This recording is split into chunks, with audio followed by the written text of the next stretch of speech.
Okay, I think let's go ahead and get going to honor everybody's time. So thank you all for joining us today. For those of you who don't know me, I am Amber Soria, and I joined Mavericks Community Foundation as the executive director just this past fall. We are really excited about the way Coastside Gives is shaping up this year. We have 58 organizations joining us again this year, which is fantastic. We have several new organizations joining us, which is also always exciting. And so we are just really looking forward to having a really great campaign and event. Today, we have Rita Mancera with us from Puente. She is the executive director of Puente, and she has been with them for about 15 years now. And she is going to share with us all sorts of fantastic tips and tricks for running a successful Gives Day campaign. Puente has had a lot of experience and done very well, and Rita's always so willing to share her knowledge and her information with all of us so that we can all learn from what Puente has done and apply it to our own organizations. So Rita, I'm going to let you take it away. Thank you so much for joining us this morning. Okay, here we go. Thank you for having us, inviting us. And some of the things that I'm going to share, of course, are things that we do at Puente, but also things that we see that have worked for other organizations. And then a lot of it is what we learn also from the things that we didn't do very well in one year or another year, and then we try to change them. But I feel that all of us somehow contribute to this presentation, and especially shout out to my team, because a lot of what we do here, they are the ones carrying it out. So I wanted actually to start just talking a little bit about the environment and what we have seen at Puente. And I talk a lot about Puente, and then I always encourage you to just take what you think is going to work for your organizations. It's not about like, oh, I'm talking about Puente because I'm bragging. It's like, because some things have worked and some things haven't, and I like to share both. So take whatever you think is useful for your organization, especially those organizations joining for the first time. But what we've seen, I think if you remember, I was super wrong when the pandemic hit. I thought Coastside Gives was going to be super affected. Things were not going to go well. I was super nervous about it, and the community showed up, and it was an incredible year, actually. So see, I could be very wrong about certain things, but I think we were all nervous about that. But what we have seen, at least at Puente, is that people are very generous, especially when we have these hardships going on. We've seen an increase of giving online. I think I've shared with you other years how many of our donations are still checks. It really has been shifting to more online. And then the other thing is that we've noticed that people are sharing this campaign Coastside Gives with other people over the hill in other states, in other countries. And so it is actually pretty great that Mavericks takes this initiative and they do a lot for us, even for Puente. I mean, they do a lot for us. They put us really on the map and do a lot of the outreach for all of us. So when we started planning this year, think about what happened last year that you did well. I'm sure most of us debrief after Coastside Gives and took some notes. So review those notes and see what you need to adapt from what you learned last year. And also, I always recommend to be specific. I'm going to show you in a little bit the postcard we used for last year. But last year, we were specifically supporting youth internships and scholarships for college students. And if probably we're thinking that this year we're going to shift to overall support. So we're going to see how that works for us, but mainly highlight your mission, your vision, the little guide that Mavericks puts together. Try to be super concise, not a lot of language, just be very specific on what you do and highlight how that makes you special. It is important, like anything, to have a goal.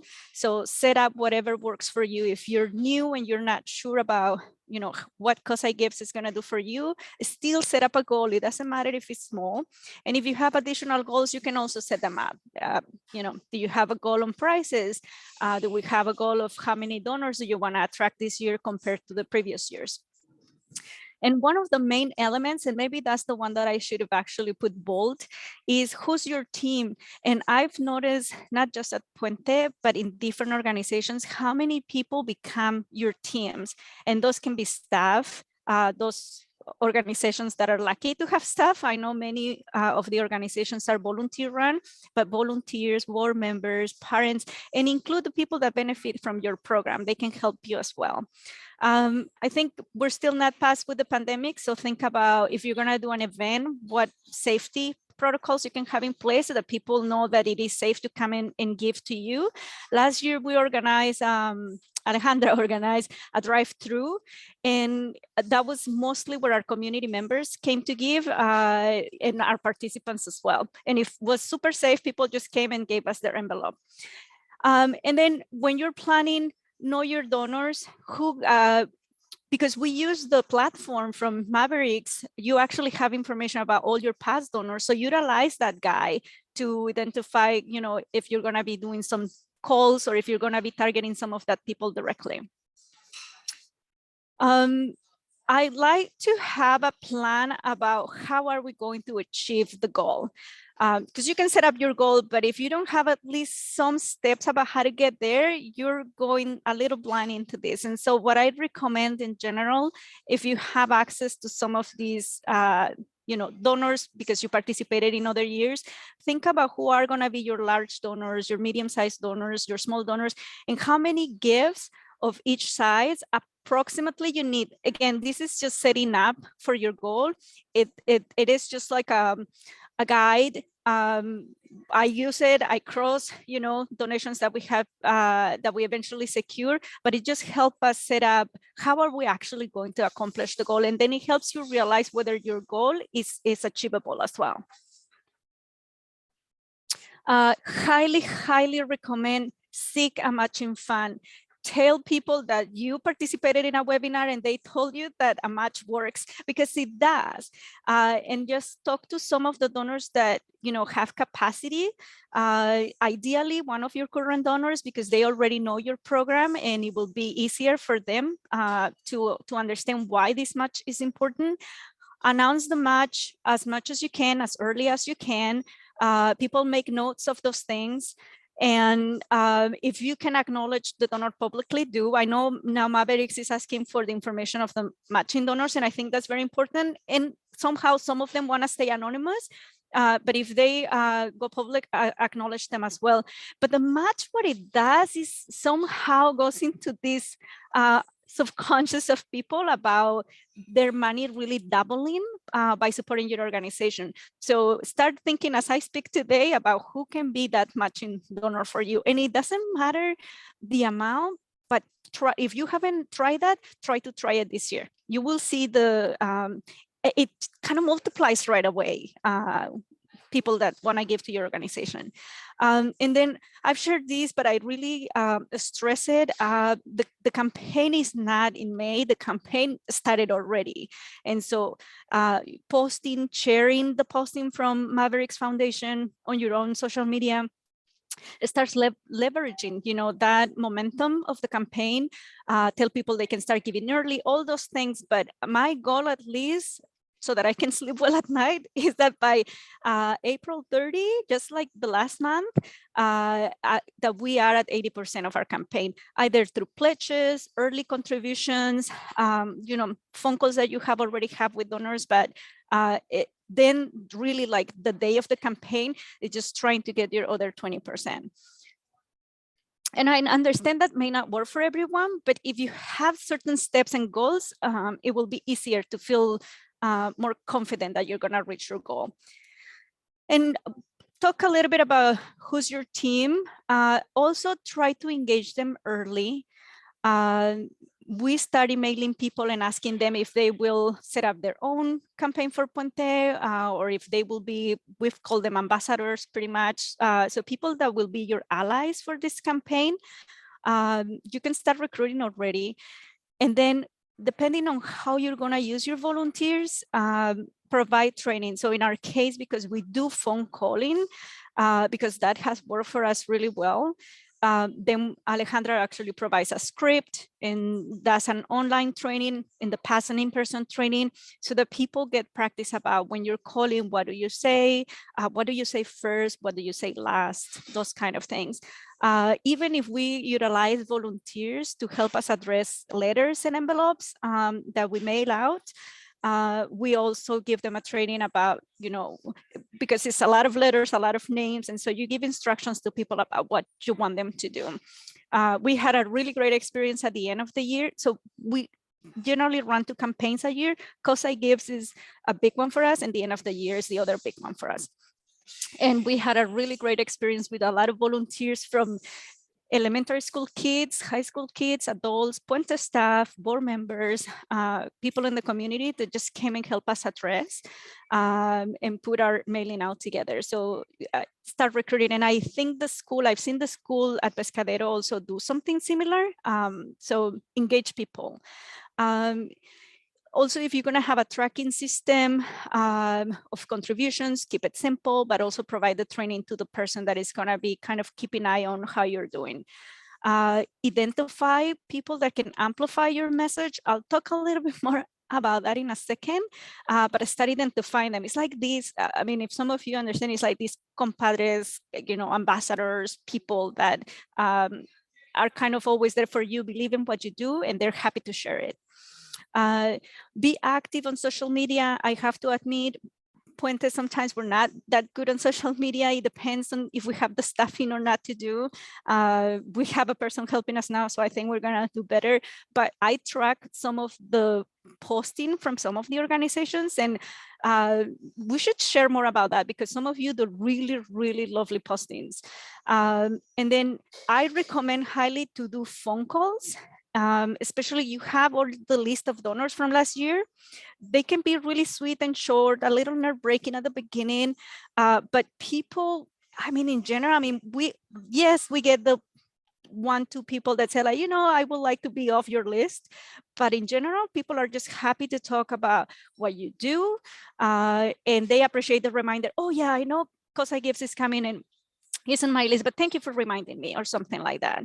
And then we'll talk about what to do at the end, but thank you calls go a long way. And we actually don't have a lot of staff to do them, but we relied in our board members to do those thank you calls. For some reason, they feel much more comfortable making thank you calls than solicitation calls. And so just match their interest to your needs. It works. And they're because they feel so comfortable on the thank you calls, it's something that they can do more and they can do faster. So this is an example of what you can do with your ambassadors, compadres, friends, people that want to amplify your message. In this case, this was my own campaign that I did for Puente. And I don't know whether we're going to have this capacity to do the same this year. In the past, I set up my own campaign for Puente on Facebook, but when this was available on the site, it's better to just connect everything to this portal, to the Mavericks portal. And in this case, and let your supporters do that. In this case, I spoke about what it matters to me, not as the Puente representative and director. That's a bigger vision, but to me, farm workers and education, especially first generation students, are what I love the most, right?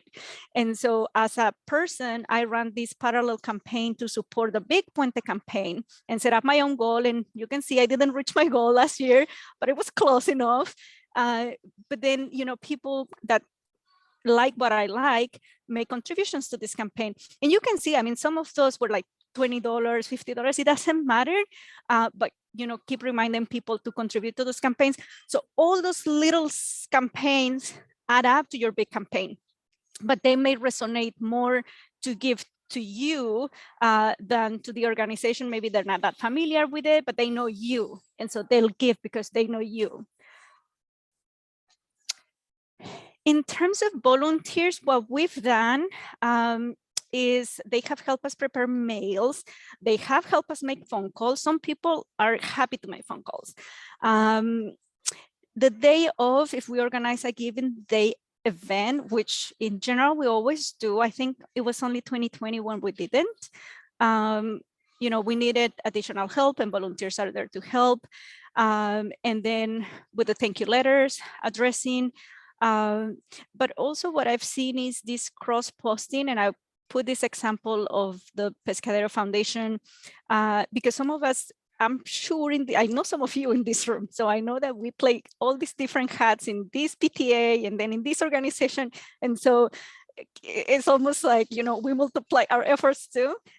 So in this example, for example, they were sharing about the Pescadero schools, but they tag us because we are involved with them as well. And the day off is really cool when you see other organizations sharing your own posts and just highlighting each other. It is a good commodity, it's a good model, and that encourages people to give, to see that kind of very healthy competition. And I'm pretty sure, and I know in fact that many of us donate to other campaigns from other organizations too, and that is really nice. So I think, you know, if you can continue doing that, do, but cross-post. This is, to me, one of the main things, outreach, as early as you can, as constant as you can. And don't see this only as a campaign, see it as this is your work, and your work is very valuable and very meaningful, and it's making a difference in the community. And this is an opportunity for you to tell other people and give them the opportunity to support something that is worthy. So do it as much as you can. Highlight the strengths of the people you're helping. I really like the shift that I've seen in philanthropy about not talking about what people lack and what people, you know, don't victimize your participants. So just talk a lot about their strengths. It really resonates to people to see that they are helping themselves and you are an ally in that development. And that applies not just for social services, it really applies for other programs too. Think ahead if you're gonna do some materials. In our case, we do postcards, we do flyers, we do letters. We actually have done banners as well. Your social media, start designing it, bless you, Kelly, and scheduling it.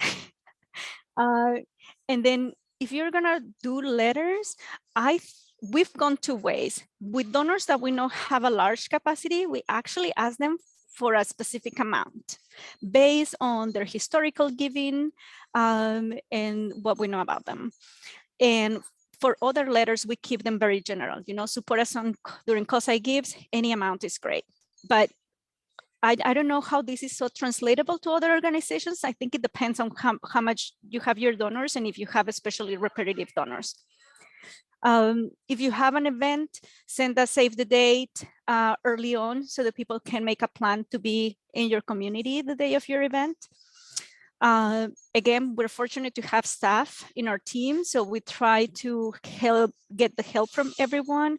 We ask them to clean the schedule that day, keep it pretty open, and really plan to support the development team.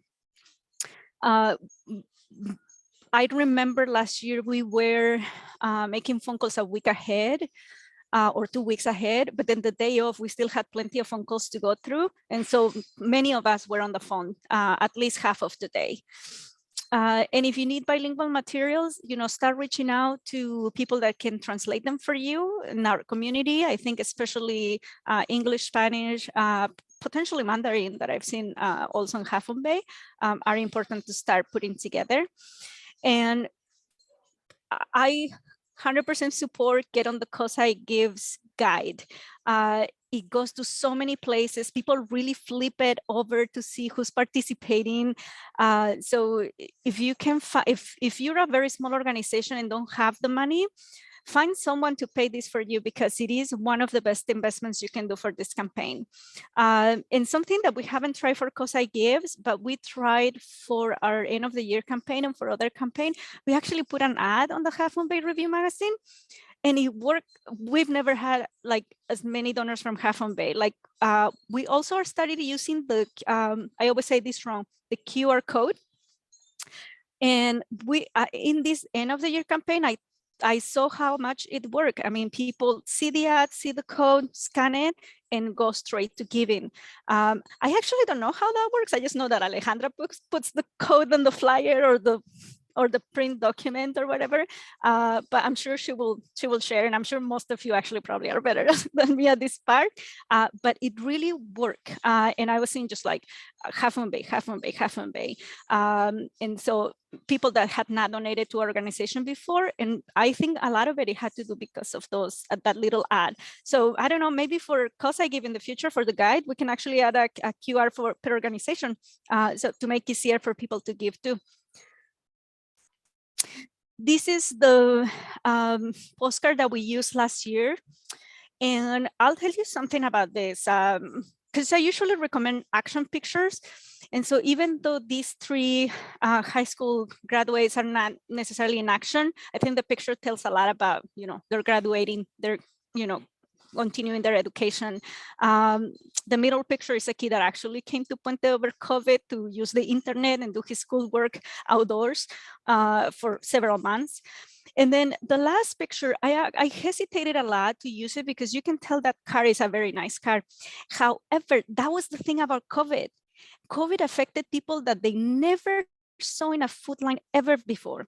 And so in a way, I was like, we need to show that Puente is not just there for people that have been in a poverty, situation for a long time. The pandemic affected people in other different levels too. And then it was, pretty action driven. You can tell what we were doing, but we had several conversations with people on the line, and that was a common one. People just were surprised to find themselves in that situation. Almost everything we do it bilingual, English and Spanish. And it just resonates with our community. We don't have to separate who do we mail in English and who in Spanish.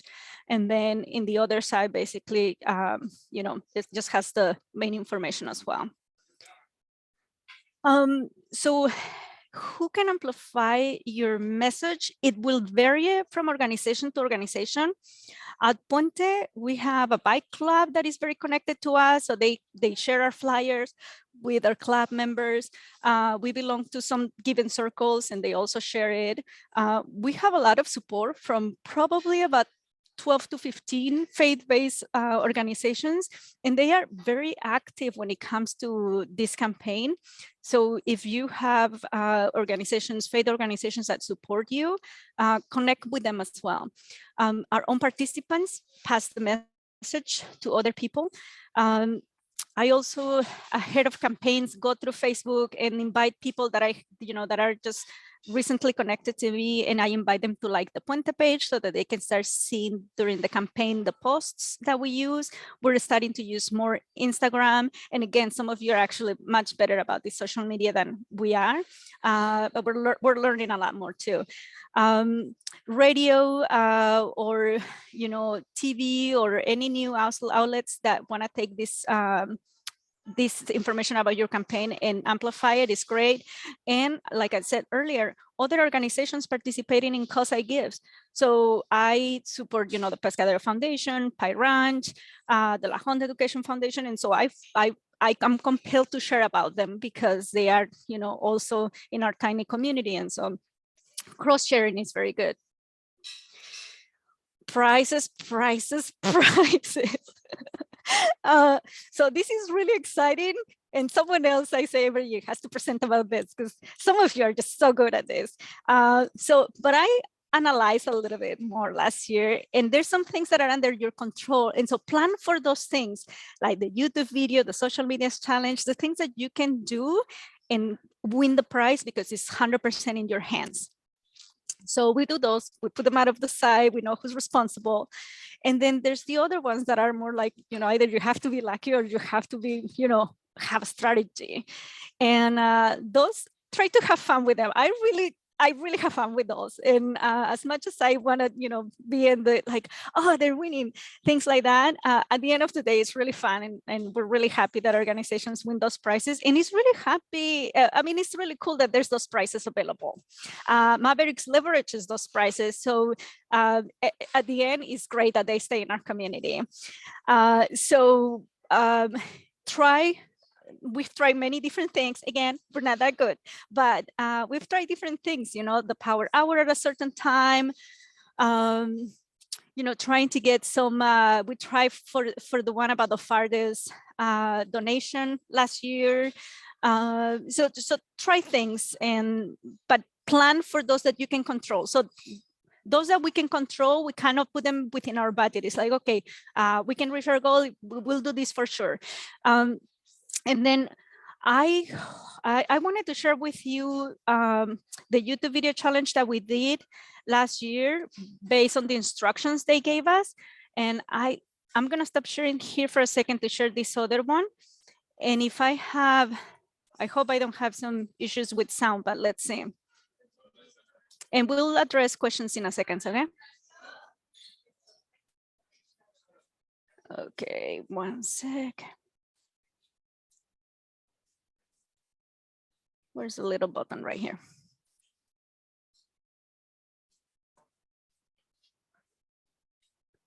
Okay, hopefully you can hear it well. Good morning, everybody. Buenos días a todos. My name is Rita Mancera. I am the Executive Director of Puente, and I want to say thank you so much for all the support that you have provided to our organization over the years. And this is a little short video to show you the work that we have been doing in the past 13 to 14 months to address the pandemic in our community. Puente serves the communities of Pescadero, La Honda, Lomamar, and San Gregorio. We promote and advocate for equitable access to education, health, and economic security, and we have done so since 1998. One of the first things that we started, it was food distribution. People call us, they needed support with this, and we partnered with different farms and ranches, as well as with Second Harvest, to do a weekly distribution. Some items were really hard to get at the beginning, like eggs and milk. And eggs, for example, some people just help us by bringing them from their own backyard. Community members help us process food and distribute it as well. Some have participated in Puente programs for a while, but many people found themselves on the food line for the first time. Distributed PPE, especially masks and hand sanitizer. We also provided a lot of financial assistance, especially people needed support to pay rent and bills. And we partnered with the Half Moon Bay Library to distribute hotspots so students and families stay connected and could do their schoolwork from home. For our seniors, we wanted to make sure they were safe and that they avoid being in public. And so for those who sign up, we distributed groceries directly to their homes. For our farm workers, we started doing information sessions. We did a really sweet parade to acknowledge their contributions and to let them know that they were our heroes. And through this all, we continue our work on the census. We knew it was important that people still participated. We also distributed backpacks and school supplies for the students, even though most of them were doing remote work. And then we got the fires. During the CCU fires, we helped San Mateo County to assist staffing the evacuation center, first in Pescadero and later on in Half Moon Bay, and assisted with registering people so they could get a voucher to spend the night at a hotel so that they could be in a safe place. In the rest of the year, we continue doing some regular programming, partnering with the county to do flu shots, doing some virtual programs for families, bringing food and resources to farm workers, and doing a lot of outreach so that people will follow the regulations and keeping their masks on and keeping social distance. And more recently, we have partnered with San Mateo County to bring vaccination clinics to the farms and ranches and to the general public. Almost 100% of agriculture workers in our community are now vaccinated. And now you can support our work through the Coastside Gives campaign, which this year will be funding scholarships for students going to college and to trade programs. We'll be providing paid internships for youth over the summer, and we'll continue helping Puente address the pandemic in our community. Okay, let me go back to our regular presentation and let's talk about this for a second.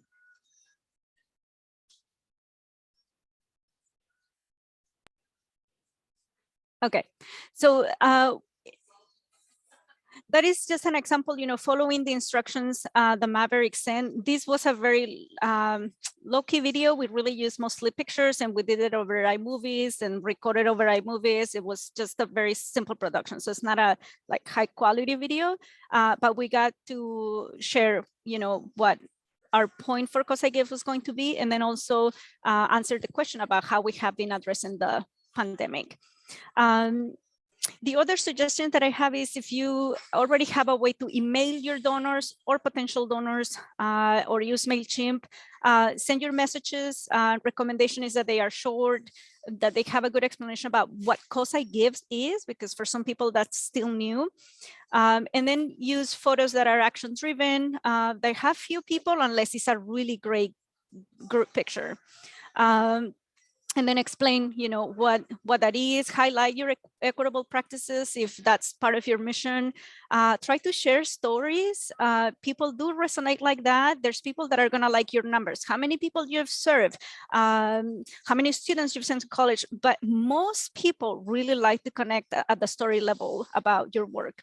And then highlight that you are, most of us probably are doing this work year round. So we don't just do it during Coastside Give. So share that with people.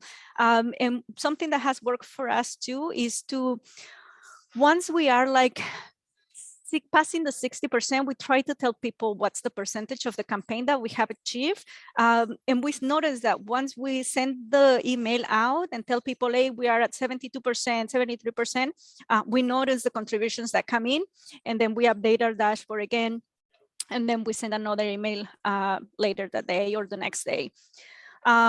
For the ask calls, if you're gonna do that, and I'll stress, you're always welcome to reach out to us and we can share more information, but basically we provide all our volunteers a script. We start 2 weeks before Coastside Give so that people have it fresh in their minds. We always start the call thanking people for what they have already done for Puente. And then we give them specific information about how they can give. So again, we've been stressing much more the online giving just because we see that people are now more open to do that. We talk about the match and we tell them that they can start giving already. They don't have to wait until the day of the campaign. And we always end with a thank you as well. These are the calls that are more general. Of course, there's some phone calls that are for me and Alejandra that are, larger donors. And in that particular case, we discuss a little bit more of the details of their gifts. And we set up deadlines for people to complete their calls. That helps people, especially volunteers, to know that they need to plan some time to do it. And the big day, again, you'll find us at Puente still sending emails, making phone calls. And something that we have done for the past 2 years, at least myself, is texting. There's some people that I know they will want me to remind them. And so I send some texts during the day to them. We're active on social media. We schedule our communications to go out. In this last campaign in December, we actually sent less communications and we got the same results, or actually better results. So we're trying to figure out what's the balance about how many communications to send, especially by email. We host always, or in general, a giving event. And when I can, we have a match for that event, if possible, because it is, especially for us, it's like the event where community gives our local participants. And so most of the time, I think except last year, I talked to a donor who will want to match the contributions up to a certain amount just on the day of. And then we strategize on prices and we try to share with our board, with supporters, partners, volunteers that are working with us, that even with our staff, hey, we're gonna go, we're gonna try to target this price, and then so everybody's on the same page. And then we keep a dashboard, although I have to say with the Mavericks portal, it is really easy to just track your progress there. How many donations have you had, and pledges, because sometimes people tell us, no, I'll send this, and then you just have to follow up. If we have, every year we have less on Facebook because now the portal is what we promote the most. But if we have any contributions through Facebook, and then what is going through the Coastside Give portal, what's going by check, but we try to track so that we can update people on what's the, what's the percentage where we are in our goal. Because then it feels that it's not the Puente goal, that is Puente and Puente supporters goal, and that we are at 82% or something like that. And then after, very important, and this is not an administrative thing, data entry is mostly so that the next year we have all the information we need to contact donors as well. We send a list of, we send thank you letters for tax purposes. They get the one from Mavericks, but just so that we can acknowledge that they made a contribution to Puente. We have a thank you post. This was our picture from last year. We acknowledge everyone that was involved, even if our staff is part of their job to support. They do something that is different for them, and in some instances uncomfortable or new. And so sometimes we just give them like a coffee card. We send cards to the board, to the volunteers, everyone that helped. We do thank you calls after. And that has worked really well for us. So if you have someone that is willing to do that after the campaign, really do that. And then we celebrate everyone that participated, and we start thinking about what we're gonna be doing for next year. So after the campaign, we really sit down and brief and highlight everything that went well and things that, could have gone better, or things that we saw that other organizations did that we would like to try at some point as well. So that's what I wanted to share with you. I don't know if there's any questions that you may have. Again, if you would like, the information about a particular thing, you can always contact me or contact Alejandra as well. And I'm gonna put my email in the chat as well, just if anybody needs to reach out.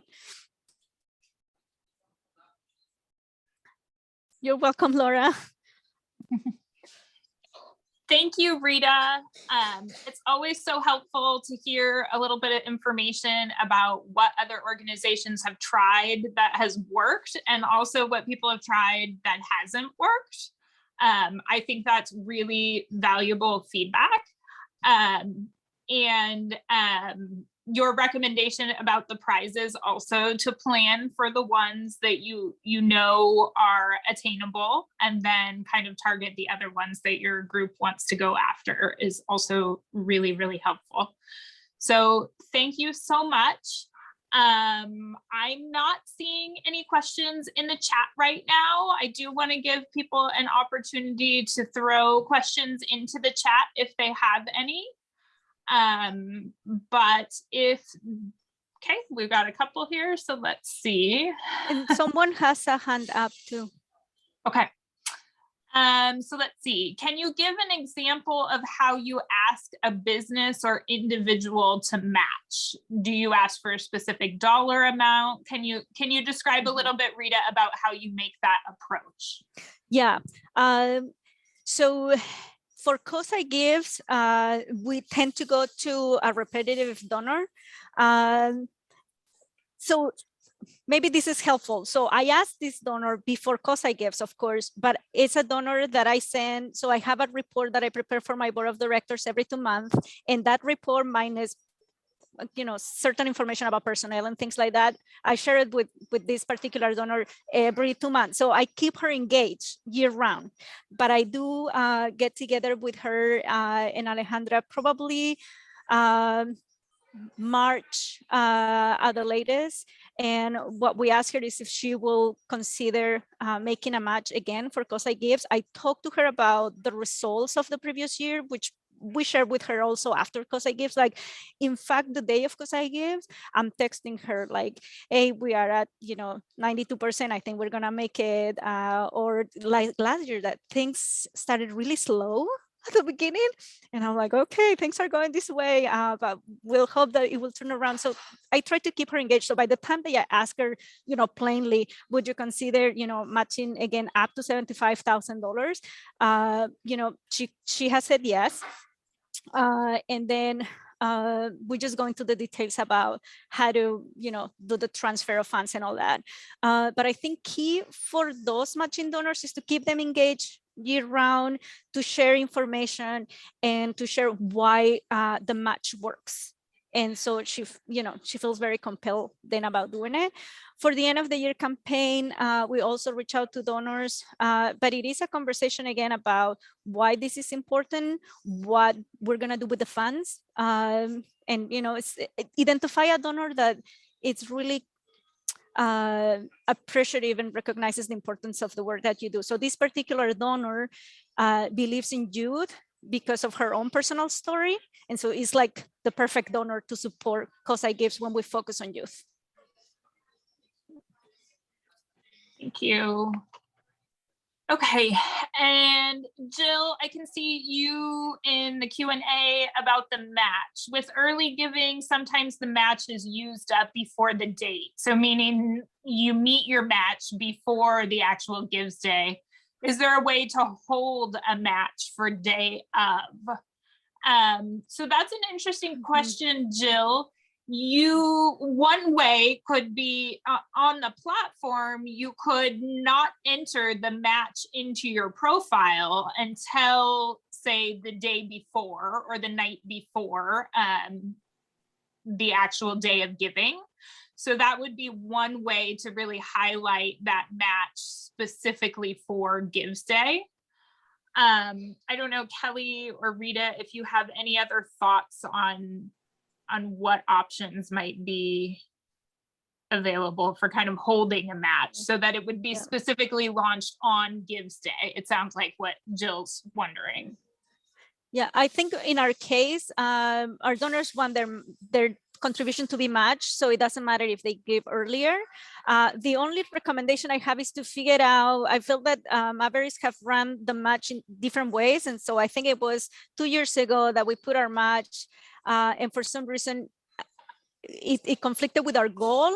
I think that it was counting it twice. So at midnight, as soon as I saw how it was operating, then I went and edited just to make sure that it reflects correctly. So that's something that I give them feedback, like just to know what is it going to show the day of is important. But I think, in our case, if that's what invites people to give early, for us, it's not a problem that it gets used, early or before the day of as well. Your match will show up in your total. And so if you have a match set up and somebody gives you $10 and you have a match registered on your profile, it's going to show up as $20 as your total. And I just want to compliment about the match also. When I have gotten a match for like the day event, that is a small, and I feel that is, to motivate our local community members to, pony up their $5, $10, $20.